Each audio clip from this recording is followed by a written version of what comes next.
What if I told you there is a single EV company right now that is quietly rewriting the rules of global manufacturing, and almost nobody is talking about it? This is the kind of move that 5 years from now, people will look back on and say, how did we not see that coming? Welcome back to Smart Stock Sam. Today, we are breaking down how one stock is pulling off something the entire industry said was impossible: precision execution on a global scale, paired with retention numbers that have analysts completely stunned. And trust me, by the end of this video, you will understand exactly why this matters to your portfolio. So here's the big question everyone in the industry should be asking. How does NIO expand across the entire globe without torching its cash reserves in the process? Because that is exactly what the traditional playbook demands. Legacy automakers pour billions into company-owned showrooms, service centers, and charging networks before they ever sell a single car in a new market. But NIO flipped that entire model upside down.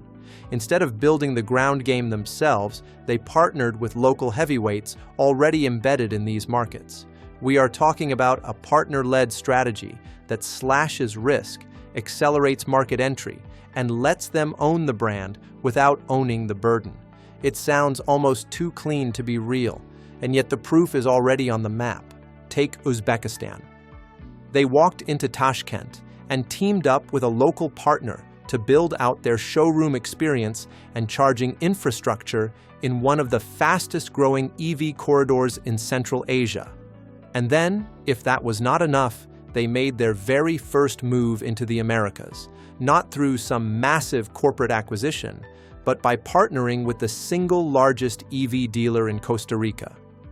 These are not random dots on a map. These are calculated beachheads, each one chosen for maximum strategic leverage with minimal financial exposure.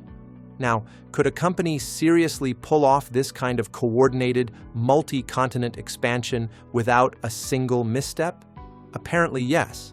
But here is where things get genuinely hard to explain. January is supposed to be the deadest month in the automotive calendar. We are talking a 40 to 50% drop in sales industry-wide after the December rush fades. It is basically the hangover month. So how on earth does a company come out of January retaining roughly 80% of its peak volume, when every other player on the street is posting catastrophic declines? That is not a seasonal blip. That is a structural anomaly.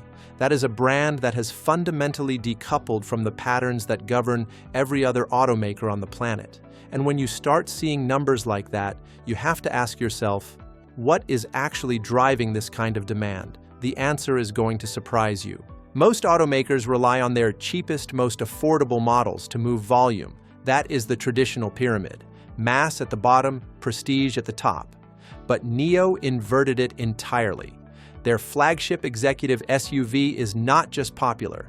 It is accounting for the lion's share of main brand sales, pulling the entire company forward from the top down. We are watching the early stages of what could only be described as a golden age for premium SUVs, where these vehicles have shifted from being a luxury purchase to becoming the primary family car. Could a single model really carry an entire company on its back? In this case, it already is. And the velocity behind this transformation is almost difficult to comprehend. 12 months ago, they were delivering just over 400 units in a single month. Fast forward to now, and that number has exploded to nearly 18,000.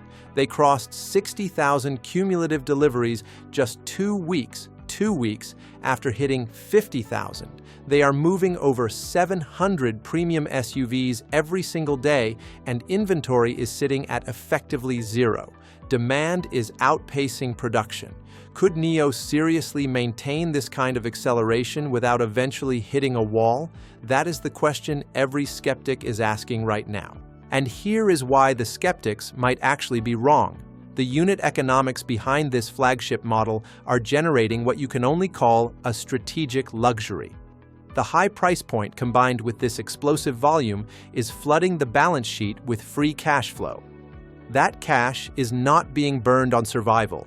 It is being redirected into building out their sub-brands for the mass market. The flagship is paying the rent, and in doing so, it is giving those next-generation brands the runway they need to scale organically, without slashing prices, without sacrificing brand prestige. It is, frankly, the CFO's dream scenario playing out in real time. So what does 2026 actually look like?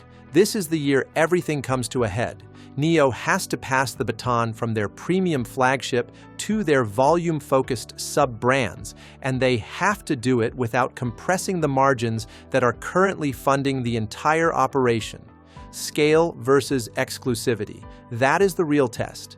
And if NEO nail it, if it genuinely pulls this off, it will not just be another EV company. They will be the blueprint that every manufacturer on the planet is scrambling to copy. Stay sharp, stay informed, and if this gave you something to think about, hit that subscribe button. Now, before I go, and this is important, nothing in this video is financial advice. I am not a licensed financial advisor, and everything we discuss today is purely for educational and informational purposes. Every investment carries risk.